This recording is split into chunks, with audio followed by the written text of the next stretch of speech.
ناظرین زم تاسو قربا نعمت سبحان زرا غلی ما 402 ہوتا زبتا زبان دی سیل کوم د غاڼې راځي چې سیل کو د غاڼې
راته وای چې دا غنې استعمال پسو قسم باندې دي استعمال جی دا په راسي قسم نه چې دا پټی کی وی کنه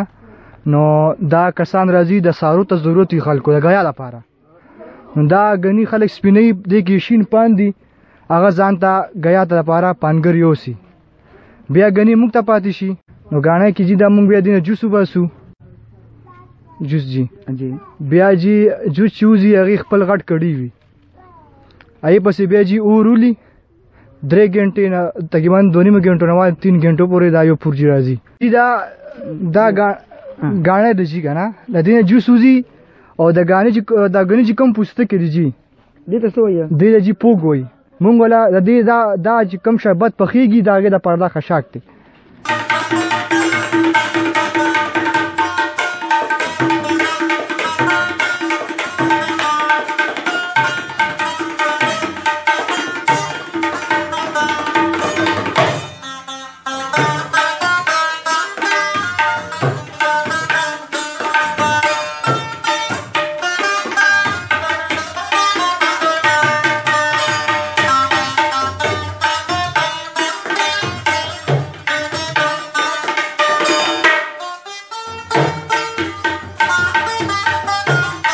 چې کوڅو ګړو غواړي یا غنې چتای نو تاسو ورته سوي کنه نه چې مونږ خو ته انکار نه کوو چې څوک را دي نو په خوشاله چې کوم دي داسې ورکو کو ګړو وړي ک غنې وړي نو مونږ ورکو خو په خوشاله سره دي خوشحالي کو پدې شي باندې مونږ جی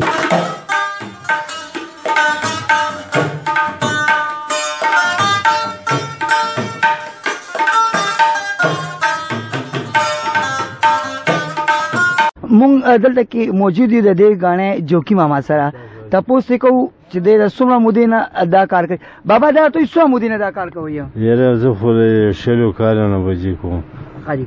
دا ته وای چې تاسو مزدوري څه درکې دلته کې پور کې یو سیر ګوړه دا یو او د ورځې مزدوري د ورځې مزدوري او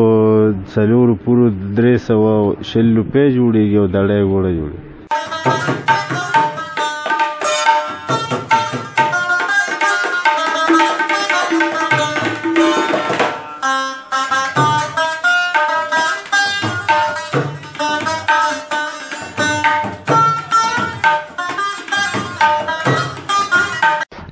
بای دا ته وی چې دا ګوله چې کوم ځای جوړیږي لګیاره دا تاسو بیا د مقامی کم مارکیټ ته دا کوي وړي یاره د خو مختلف منډې دي چې 50 سره کې مده منډې شته دي په دلته مردان کې مده منډې شته دي په پیښور کې چې کوم دي منډې شته دي دا چې کوم دي بیا د موږ وړو سپلای کو او ته چې کوم دي کسان بیا پاریان دی غي راځي او غي اخلي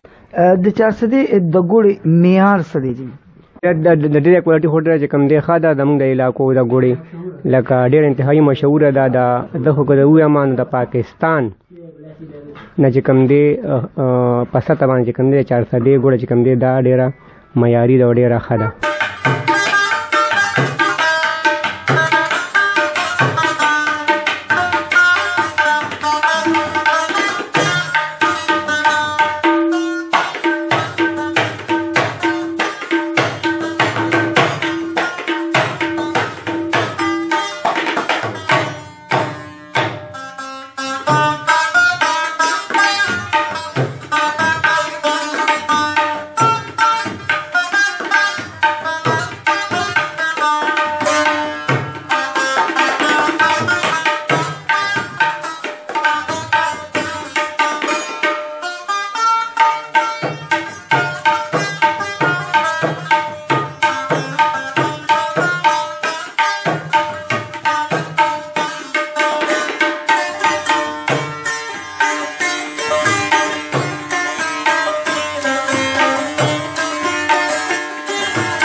د پښتنو د ثقافت امین اشنغر او د اشنغر پہچان ګوړه چې په قدرتي طریقې سره د صدیانو نه جوړیږي. کیمرمین وجاهت سبحان سره نیمت سبحان، چمکنی ټي وي 2/400.